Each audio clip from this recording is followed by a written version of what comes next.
शिवाय गुरवे नमः। शिवाय गुरवे नमः। शिवाय गुरवे नमः। शिवाय गुरवे नमः। शिवाय गुरवे नमः।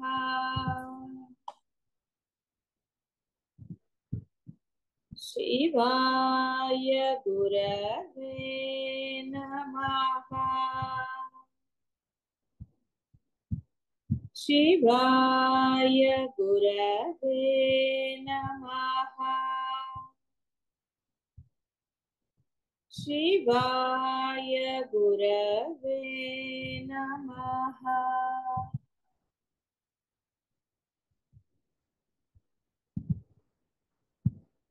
మనస్సు నిగ్రహించబడినప్పుడు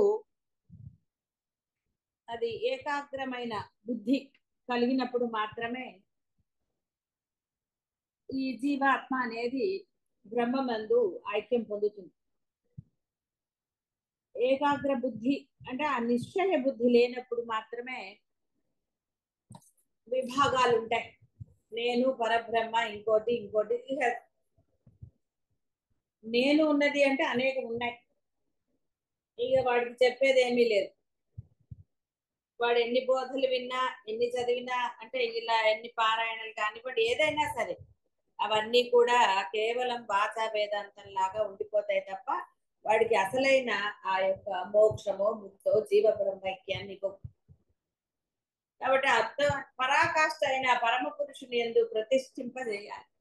పరాకాష్ఠ అదే అద్వితీయం, దానికి మించినది లేదు. తురీయం అదే 4వ స్థితి. అసలు ఏదన్నా దానిని మించినది లేదు. ఎందుకంటే ఇక్కడ ఆ సూక్ష్మం తెలియబడింది. ఏది తెలుసుకుంటే ఇలా ఏది తెలుసుకోవాల్సిన అవసరము లేదో అది తెలియబడింది అంటే ఆచరణలో పెట్టబడింది. ఇక ఆచరణలో పెట్టిన తర్వాత ఇక వేరే ఏమీ లేదు. ఆకలి తీరాక వాడు ఇంకా ప్రశాంతంగా ఉంటాడు. ఏదన్నా పొందాలి అన్న తపన పడ్డవాడు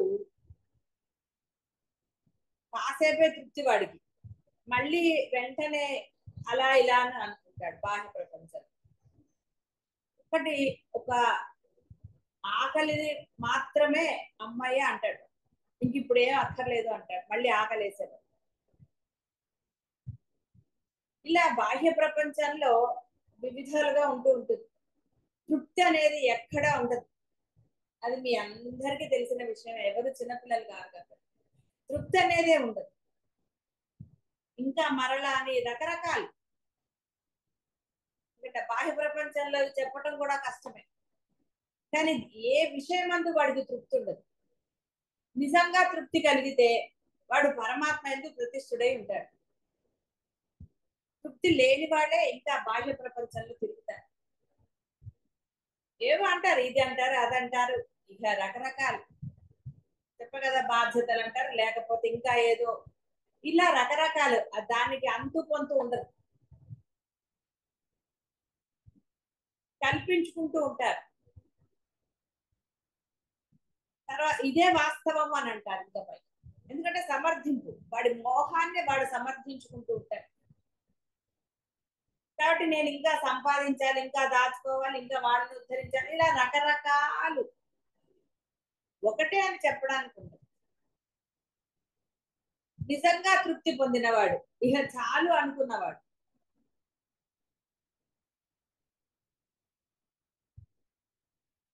పరబ్రహ్మ గురించి తెలిసిన తర్వాత ఉన్నది అదే అదే పొందాలి, ఈ మానవ జన్మకి సార్థకత అదే తెలిసిన వాడు ఇక దేని యందు దృష్టి పెట్టడు. ఇక దేని యందు ఇది పొందు తీర్థానని ముందు డిసైడ్ అవుతాడు. అంటే నిశ్చయ బుద్ధి కలిగి ఉంటాడు. అప్పుడు పరాకాష్ఠ అయిన పరమ పురుషుణ్ణి అంటే పరబ్రహ్మమును పొంది ప్రతిష్ఠిత అవుతాడు. అంటే ఇద్దరు ఒకటవుతారు. ఇప్పటి వరకు నేను అని వాడు నానా రకాలుగా తిరిగాడు. అసంతృప్తి, ఎక్కడా తృప్తి లేదు. కొన్ని కోట్లు సంపాదించిన వాడు కూడా ఇక చాలు నాకు ఇది, ఎన్ని తరాలకో సరిపోతుంది, ఎందుకు ఇంకా నేను చెయ్యడం అని ఆపేయడు వాడు. ఎవరైనా అంతే, కేవలం మగవాళ్ళనే కాదు ఆడవాళ్ళైనా, ప్రపంచమే అంత. ఎన్ని నగలు చేయించుకున్నప్పుడు ఇంకా చాలంటారా? 70 ఏళ్ళు 80 ఏళ్ళు వచ్చినా నగల మీద, చీరల మీద. అంటే ఒక మనిషి, ఒక జీవ లక్షణం అలా ఉంది. ఐడెంటిటీ అన్నవాడు జీవుని ఇది. అయితే ఇక్కడ మరి అది ఉంటుంది కదండి మాకు కూడా. అంటే అది చాలా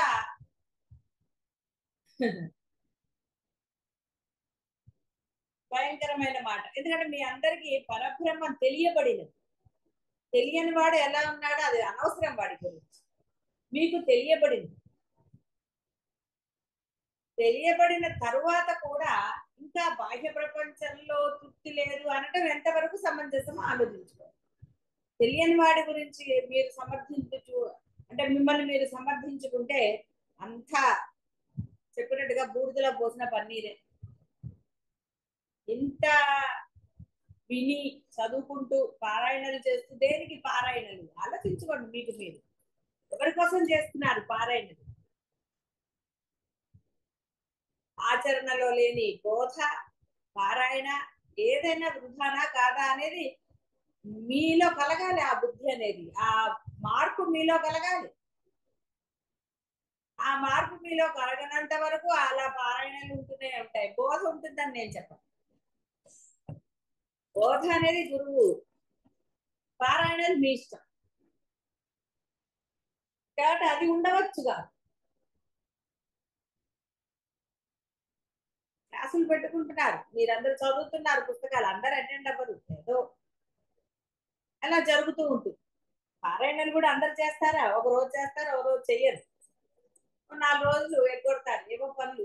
ఇప్పుడు బాహ్యమైన పనులకి పారాయణ చేసేది 1 నిమిషం 5 నిమిషాలు, మహా అయితే 10 నిమిషాలు. అక్కడ 10 నిమిషాల సమయం దొరకదు మీకు. పరబ్రహ్మమే మీరు అయ్యుండి, లేదా ఆ పరబ్రహ్మం కోసం ఒక 10 నిమిషాలు కష్టపడకపోతే, ఎందుకంటే నిశ్చయ బుద్ధి లేదు, తపన లేదు, తాపత్రయం లేదు. ఇందులో మొహమాట పడవలసింది ఏమీ లేదు. గురువైనా సరే, మీరైనా సరే మిమ్మల్ని సమర్థించుకున్నంత కాలం మీలో తపన తాపత్రయాలు ఉండవు.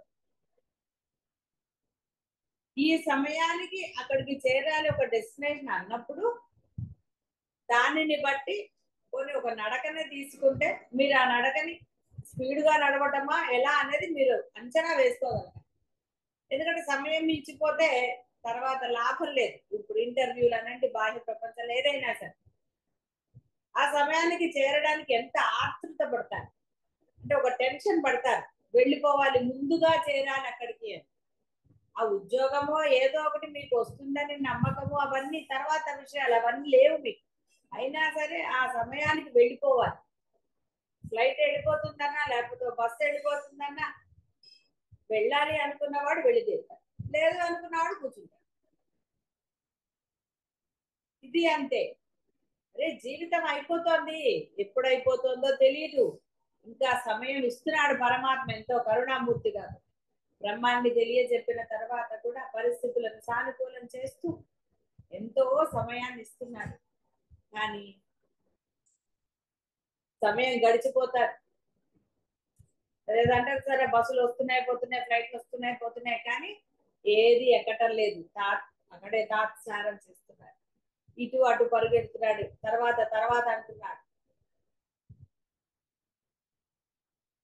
ఆ తర్వాత ఎక్కడానికి ఏది దొరకదు.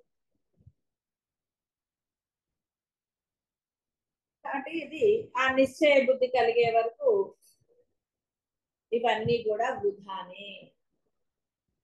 ఎందుకంటే తెలియబడవలసినది తెలియబడింది, ఆచరణ ఏమిటో కూడా తెలియబడింది. అంత సులభంగా ఇంకోట్లేదు కదా. కాబట్టి ఇంద్రియ మనస్సు బుద్ధి మహత్తులలో పూర్వాపూర్వ ఆత్మను ఉత్తరోత్తర ఆత్మలో ప్రవిలాపనం చేసి చివరకు మహతాత్మను కూడా శాంతము శివము అద్వైతమైన ఆత్మలో ప్రవిలాపనం చేసి సాధకుడు తురియ ఆత్మను పొందుతాడు. చేస్తే పొందుతాడు, చేయకుండా ఎలా పొందుతాడు? సంసారం, బాహ్య ప్రపంచంలో మోహం ఎంత చెప్పినా ఎన్ని అన్నా ఏదన్నా ఎబ్బే మాకు అసలు నిశ్చయ బుద్ధే కలగట్లేదండి. ఎందుకు కలగటలేదు? నిశ్చయ బుద్ధి బాహ్య ప్రపంచం, ఇంకా ఏదో సాధించడంలో ఐడెంటిటీలో ఉంది. కాబట్టి ఇన్ని చెప్పడం ఎందుకు? నేనులో ఉంది. ఇంకా నిశ్చయ బుద్ధి నేనులో ఉన్నది, దొంగ నేనులో ఉన్నది.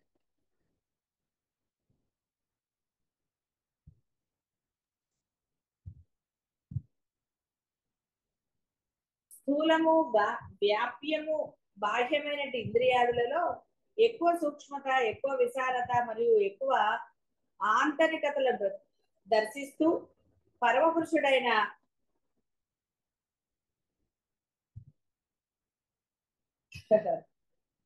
ఆ యొక్క పరబ్రహ్మ యందు నిష్ఠను పొందాలి. అంటే బాహ్యంలో కూడా నీవు ఆ పరబ్రహ్మను అంటే ఆచరణలో పెడితే. కొత్త కొత్త మాటలు వాడుతున్నారు, ఏళ్ళే పాత మాటలు బోరు కొట్టి ఆ రొటీన్ అయిపోయిందండి బోధ అంతా అని అనుకుంటూ ఉంటారు కదా. ఏముందండి ఇదే పర్వాలే, ఒక రోజు వినకపోయినా నష్టమేం లేదు అనుకుంటూ ఉంటారు. ఎందుకంటే చెప్పేది అదేనండి, పర్వాలే ఒక్క రోజు వినకపోతే అంతా తెలిసిందే అనిపిస్తుంది.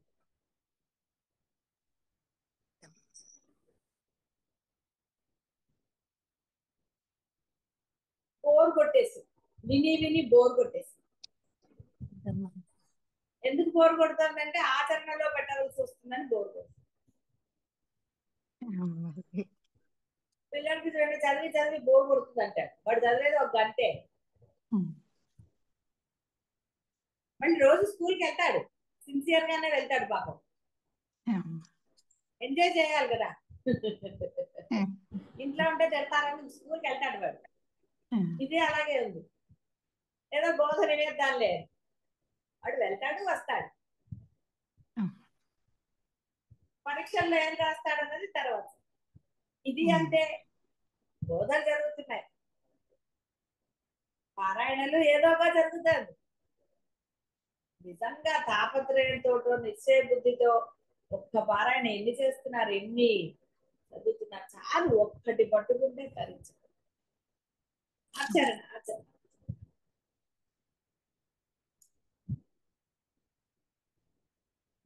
ఎలాగైతే దారాలతో ఏర్పడిన వస్త్రము దారాల కంటే వేరుగా లేదని, దారాలు కూడా తమ మూలాలైన నారల కంటే వేరుగా లేవని, ఆ నారలు కూడా తమ మూల అవయవాల కంటే వేరు కావని తెలుసుకున్నవాడు ఆయా కారణాలలో తన బుద్ధి యొక్క నిష్ఠను పొందుతాడో, అలాగే ఈ విషయంలో కూడా నిధిధ్యాసన చేసి పరమ సూక్ష్మమైనట్టి అందరి ప్రత్యేగాత్మలో నిలిచిపోతాడు.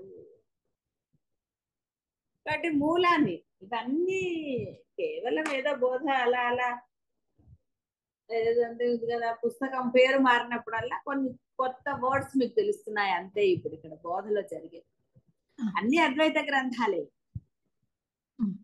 అన్ని అదే బ్రహ్మనే బోధిస్తే తప్ప వేరేవేం బోధించవద్దు.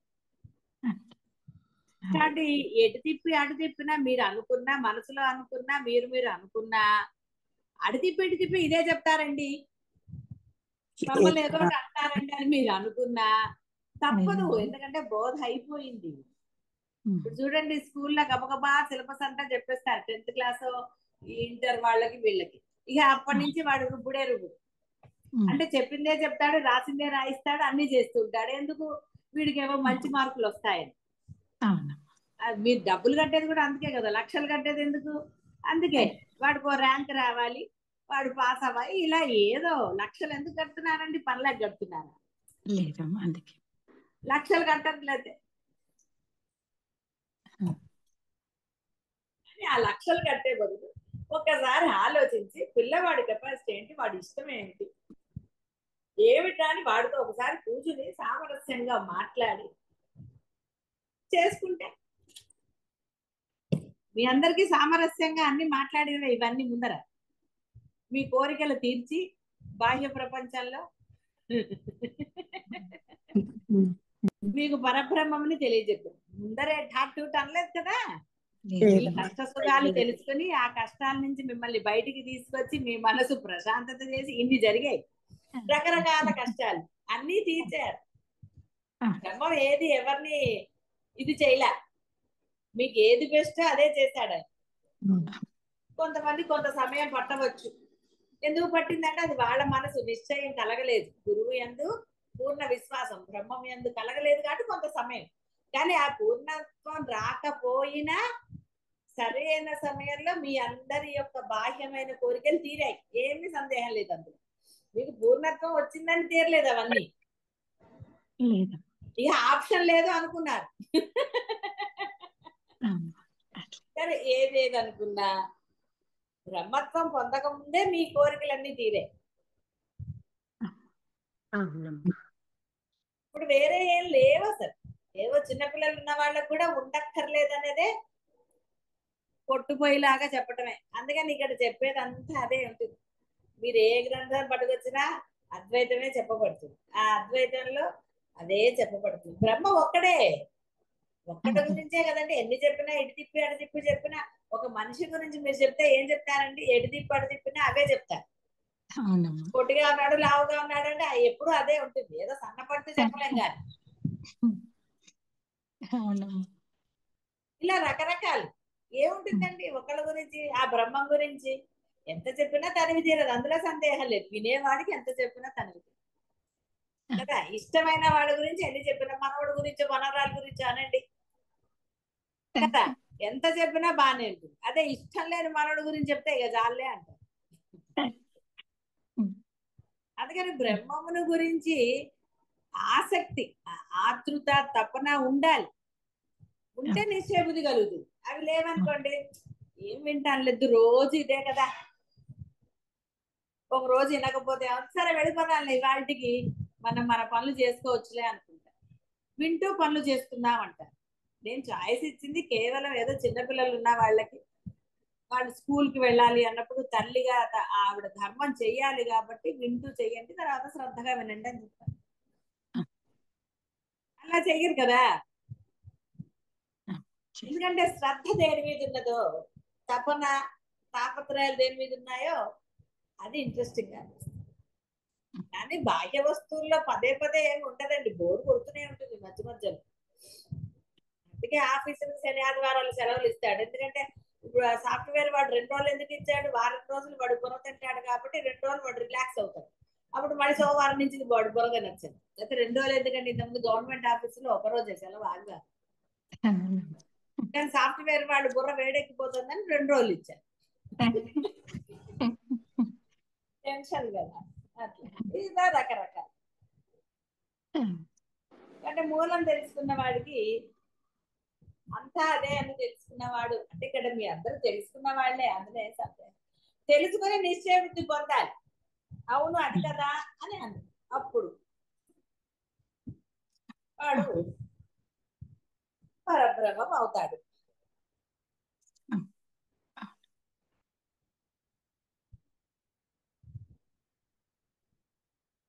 కాబట్టి బాహ్య విషయాలను బాహ్యంగానే ఉంచి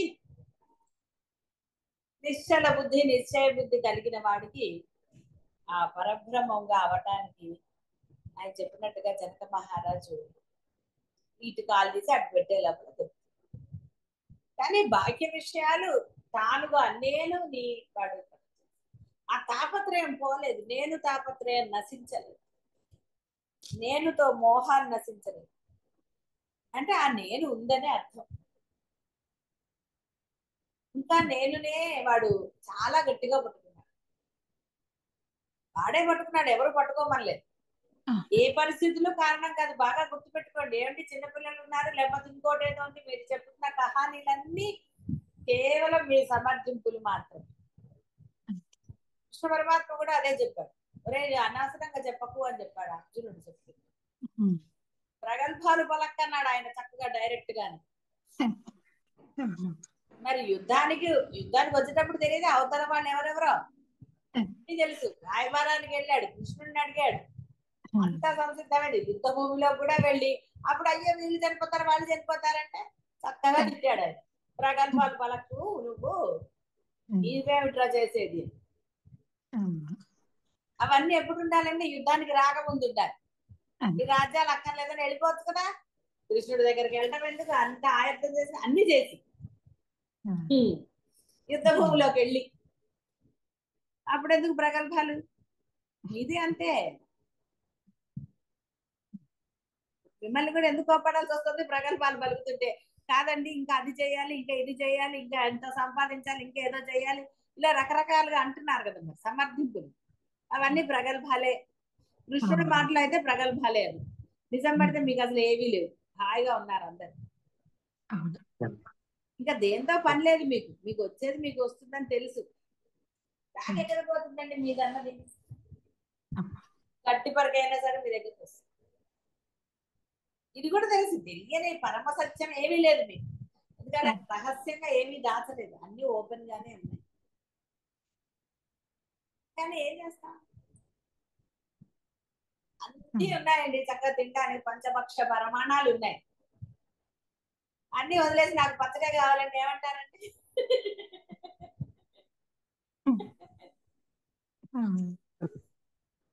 పెళ్లిళ్ళకి ఫంక్షన్లకి వెళ్ళారు అనుకోండి, ఏం చేస్తారు, మనం రెగ్యులర్ గా తినడమో లేదా లభించే కాకుండా స్పెషల్స్ తీసుకుంటారు. అక్కడికి వెళ్ళినా అదే అయితే ఇంకెందుకు పెళ్లికి వెళ్తాం. అక్కడ కూడా వెళ్ళి అన్నవు పప్పు స్పెషల్స్.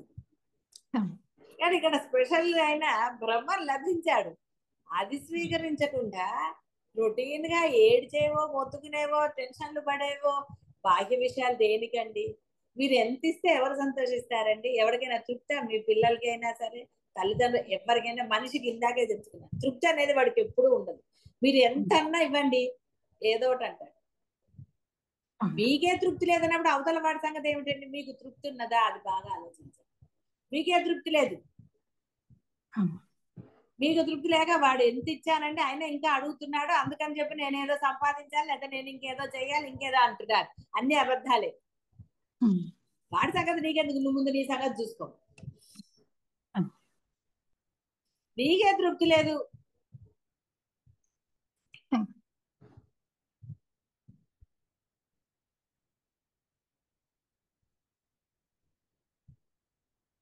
కాబట్టి ఇవన్నీ సాధనలు చేసిన వాడి మనస్సు ఎప్పుడైతే ఆ బ్రహ్మలో విలీనం అవుతుందో, అంటే ఈ బాహ్య తాపత్రయాల నుంచి నిశ్చయ బుద్ధి వాడు పొందుతాడో, అప్పుడు ఆత్మను బ్రహ్మతోనే అభిన్నమని వాడు నిశ్చయ బుద్ధి కలిగి ఉంటాడు.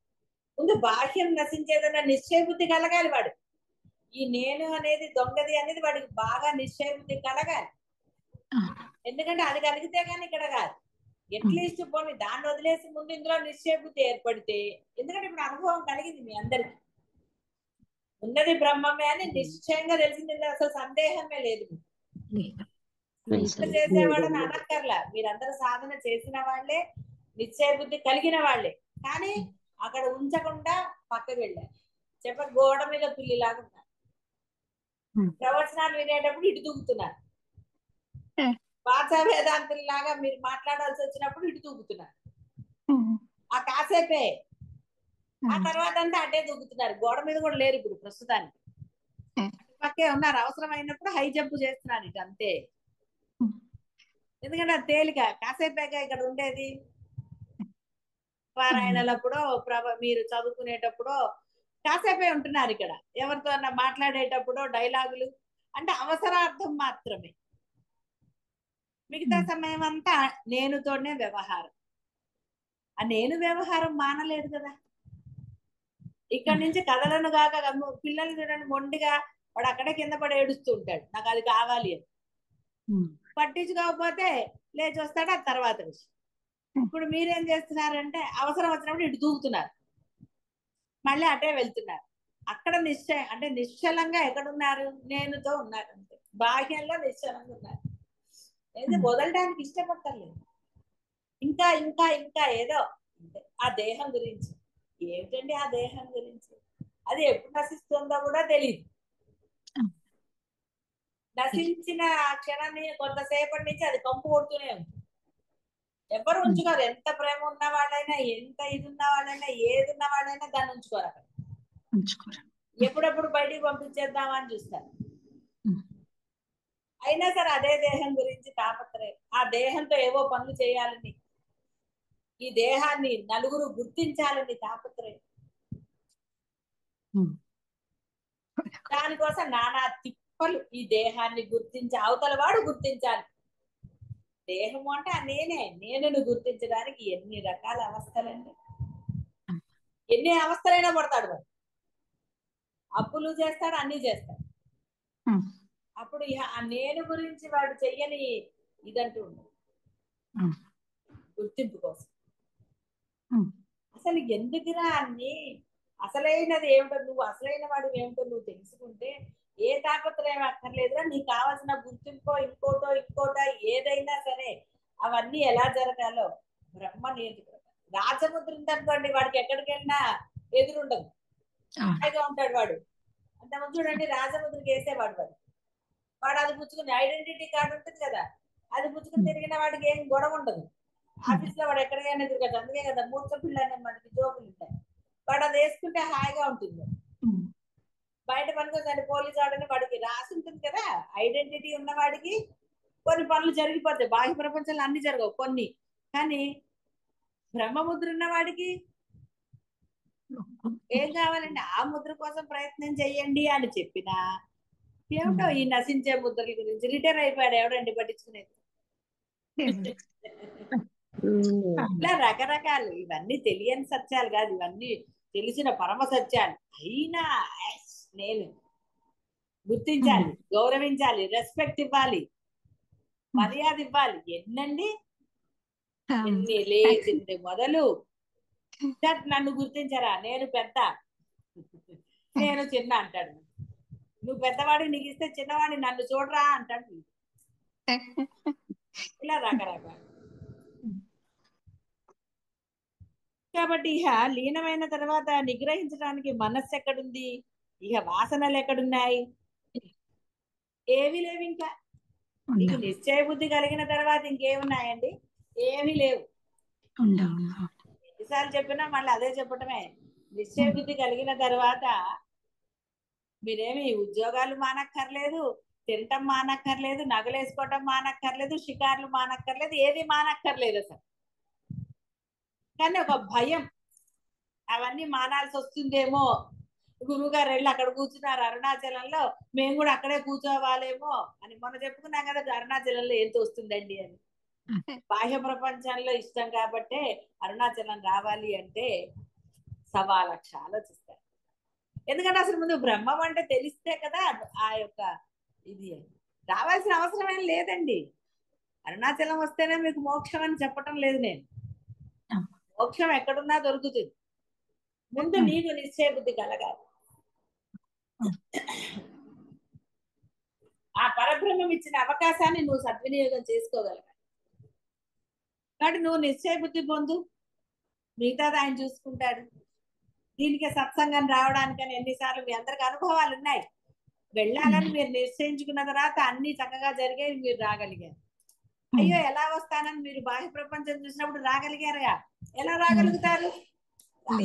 రాలేదు. ఎందుకంటే మీరు చూశారు కానీ సత్యాన్ని చూడలేదు. సత్సంగం అంటే ఏంటంటే సత్యాన్ని గుర్తించడమే సత్సంగం.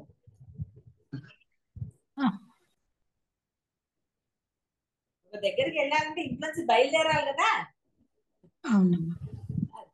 కాబట్టి ఈ నేనుతోనే ఉంటాను అంటే నేనుతో ఎప్పుడు సత్యాన్ని మీరు తెలుసుకుంటారు, ఆచరణ పెట్టారు.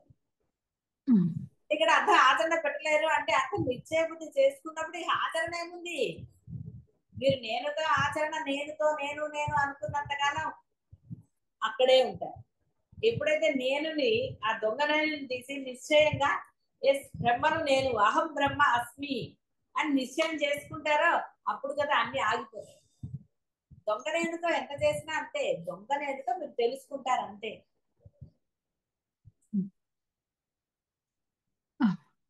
దొంగనేనుతోటి ఉన్నది దొంగనేను కాదురా, అసలైన నేను అని తెలుసుకుంటారు. తెలుసుకున్న తర్వాత ఆచరణ పెట్టేటప్పుడు దొంగనేను తీసేస్తే కదా ఆచరణ పెట్టగలుగుతారు. ఆ దొంగనేనని పట్టుకుని కళ్ళు మూసుకుంటే కళ్ళు ఎక్కడికి వెళ్ళాయండి, లోపల మనసు ఎక్కడికి పోయింది. అయ్యో తర్వాత వంట చేయాలా, ఆఫీస్కి వెళ్ళాలి, కానీ ఇప్పుడు ఇంతసేపు కూర్చుంటే ఎట్లా, అది ఎట్లా.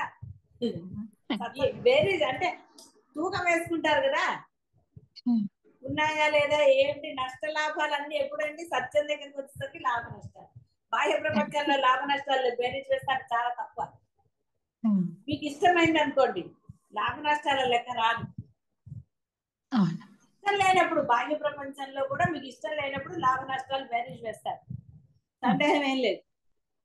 అదే బాహ్య ప్రపంచంలో ఇష్టమైనప్పుడు లెక్కలు వేస్తారంటే అప్పైనా చేసేస్తారు, ఏం పర్వాలేదు, దీనికన్నా ముఖ్యమా అంటారు. ఇష్టమైనప్పుడు. ఇష్టం లేనప్పుడే సవా లక్ష వస్తాయండి, సమర్థింపులు వస్తాయి, ప్రగల్భాలు. కృష్ణుడు మాట్లాడుచుకున్నాం, లేదంటే ఎందుకు వస్తాయండి. కాబట్టి ఆ నిశ్చయం కలిగింది అనుకోండి, ఇక గొడవ ఏముందండి, ఏమీ లేదు. అందుకని అన్నట్టు అర్జునుడు, ఈ చంచలం కదా ఇది, మరి దీన్ని ఎలా పట్టుకోవాలి అని. అంటే వాయువు కదిలిపోతూ ఉంటుంది, వాయువుని పట్టుకోలేరు ఎవరు, అందుకని చాలా కష్టంగా ఉంది అన్నట్టు. కరెక్టే, కాదనట్లేదు. అభ్యాసం చేత వైరాగ్యం చేత నిగ్రహించవచ్చు. నువ్వు కావాలి అనుకోవటం మానే, ఇంకా చాలు అను. మేకల దాకా తిన్నాక ఇంకా మళ్ళీ పెడితే వాడు తింటాడండి, పారిపోతాడు, ఇంకా వద్దు బాబోయ్ అంటాడు కదా. ఆ నిగ్రహం నీకుంటే చాలు. అంటే ఏ ఉదాహరణ అంటే ఏదైతే మీరు చేస్తారో అది చెప్తే మీకు బాగా అర్థం అవుతుంది కదా, అందువల్ల. అందుకని అర్జునుడు కూడా, అర్జునుడు చేసిందే చెప్పాడు ఆయన. ఏమిటి ప్రగల్భాలు పలుకుతున్నావు, యుద్ధ భూమిలోకి వచ్చి ఇవా నువ్వు మాట్లాడేది, నువ్వేమిటి చేసేది అక్కడ, చేసేది చేయించేదంతా నేనే అని అన్నాడు.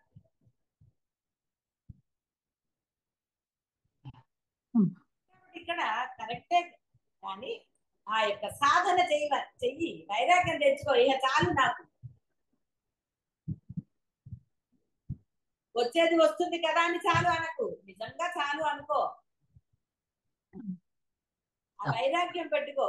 ఏమిటి నా తాపత్రయం ఇంకా ఈ బాహ్య ప్రపంచంలో, వీళ్ళ గురించి వాళ్ళ గురించి ఎవరి గురించి నా గురించి ఎందుకు నేను ఇంత అవస్థ పడుతున్నాను, నేనెవరో నాకు తెలిసిన తర్వాత దాన్ని పొందడానికి నేను ప్రయత్నం ఎందుకు చేయటం లేదని నిజంగా నిష్పక్షపాతంగా మీరు గనక ప్రశ్న వేసుకుంటే వైరాగ్యం రాక ఏమవుతుందండి. అప్పుడప్పుడు శ్మశాన వైరాగ్యాలు రాలేదు మీకు, మీకేం వైరాగ్యం కొత్తగా.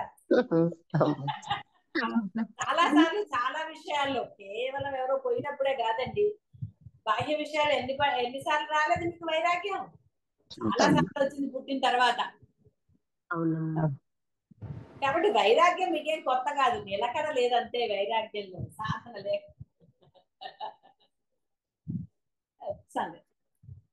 కాబట్టి వైరాగ్యంతో ఈ ధ్యాన యోగాన్ని, అంటే ధ్యానము అంటే సాధన, ఆచరణ నేను చెప్పింది. అందుకనే దైనందిన జీవితంలో ఆచరణ పెట్టండి అని చెప్పేది. పరుగులు ఎత్తకండి. ఎందుకండి పరుగులు ఎత్తుతారు, ఆయాసం వచ్చేటట్టు. మామూలుగా నడవండి, హాయిగా ఆనందంగా నడవండి. కాబట్టి మనో నిగ్రహాన్ని సాధించవచ్చు అని చెప్పాడు. సాధించలేదు అయితే ఆయన ఎందుకు చెప్తాడండి, అసలు మనస్సే లేదు, ఆ మనసు నిగ్రహించడం ఏంటి, ఇది అంతే. నేను లేదు అంటే ఆ నేను పట్టుకుని వేలాడారు కాబట్టి నానా గోళ. అసలు నేను పట్టుకుంటే ఈ గోళ అంత ఎందుకు ఉంటుందండి. ఇంటికి వచ్చేసి ఆ గోళ ఉందా, బయట వర్షము గాలి ఉందనుకోండి, బయట ఉన్నప్పుడు అమ్మో అని భయపడతారు, ఎక్కడి నుంచి ఏదైపోతుందో, ఏ చెట్టు పడుతుందో, కారులో ఉన్నా సరే భయంగానే వస్తారు, రోడ్డు మీద ఎక్కడ ఉంటుందో తెలియదు. ఇంటికి వచ్చాక భయపడతారా, అమ్మయ్య వచ్చేసాం సేఫ్ గా అని రిలాక్స్ అవుతారు. కూడా అంతే, అసలైన ఇల్లు ఏది, బ్రహ్మం. నీ ఇల్లు నీకు తెలుసు, కానీ ఇంటికి రాకుండా పక్కింటికి వెనకింటికి తిరుగుతున్నాం. ఎంతసేపు ఉంచుకుంటారండి వాళ్ళు, వెళ్ళగొడతారు. అదే జరుగుతుంది కదా. ఏడుపులు, వాళ్ళు వెళ్ళిపోమంటే ఏడుపు రాదండి. ఏదో వాళ్ళ ఇంటికి వెళ్ళారు, అయ్యో మేము పనిలో ఉన్నాం తర్వాత రండి అంటే మనసుమందా ఏమంది, అయ్యో రామ. కాబట్టి ఎప్పుడైతే ఆత్మనే పరమ సత్యం అనే జ్ఞానం వలన సంకల్పించటం అంతా మానేస్తాడో ఇక అనుకోవటం మానేశాడు. ఎందుకు వచ్చిన గోల. ఎవరైనా ఒకటి, అక్కడ తల్లిదండ్రులు అయితే ఏంటి, పిల్లలు అయితే ఏంటి, జల్లలు అయితే ఏంటి, ఎవరైతే ఏంటంటే వస్తువులు అయితే మటుకు ఏమిటి మానేస్తాడో అప్పుడు జ్ఞేయం లేదు కనుక జ్ఞానం కూడా తొలగి అమనస్కత్వం పొందుతాడు. ఇక తెలుసుకోవాల్సింది చెయ్యవలసింది అంటూ ఏమీ లేదు. కాబట్టి అప్పుడు మనసు అనుకోవటం ఉన్నప్పుడు కదండి. మనస్సు చివుకు మంది ఎప్పుడండి మనస్సు ఉందన్నప్పుడు. మనస్సు లేకపోతే చిన్నపిల్లవాడు, వాడికి ఆ చంటి పిల్లాడు ఉన్నాడు, వాడికి ఏమన్నా తెలుసండి? వాడికి చివుకులు లేవు కదా. అంటే మనసు ఉన్న వాడికి చివుకు. చాలా బాధపడ్డానండి వాళ్ళు అలా అంటే, నేను ఎంత చేశానండి అంటే. ఒక తల్లి అంది, సరే ఇక కలికాలం తల్లులు కదా కొంతమంది, కొన్ని మనం ఏం అనడానికి లేదు, ఎవరి అభిప్రాయాలు వాళ్ళు. చిన్నప్పుడు ఎప్పుడో వాళ్ళ అంటే ఇప్పుడు ఒకళ్ళ మీద, పిల్లల మీద, ఒక పిల్ల మీద కోపం వచ్చింది అనుకోండి, నేను చిన్నప్పుడు అలా చేశాను అని అంది. మరి 5 ఏళ్ల లోపల చంటి పిల్లలు వాళ్ళు చిన్నపిల్లల కింద లెక్క కదా పాపం. మరి వాళ్ళకి ఏమన్నా వస్తే తల్లి ఆసుపత్రికి తీసుకెళ్ళకపోతే, తల్లి శుభ్రం చెబితే ఎవరు చేస్తారండి? నేను చేశాను అని అంటే ఎంతటి హాస్యాస్పదం అండి. మరి ఎవరు చేస్తారు? ఆ పిల్లకి శుభ్రం చేసుకోవడం తెలుస్తుందా? ఆ టైంలో ఆసుపత్రికి వెళ్ళాలని తెలుస్తుందా? తల్లివి కాబట్టి అది శుభ్రము చేయాలి, తీసుకెళ్ళాలి, ఆసుపత్రికి తీసుకెళ్ళాలి. లేకపోతే నువ్వు తల్లివా? నీ ధర్మమా?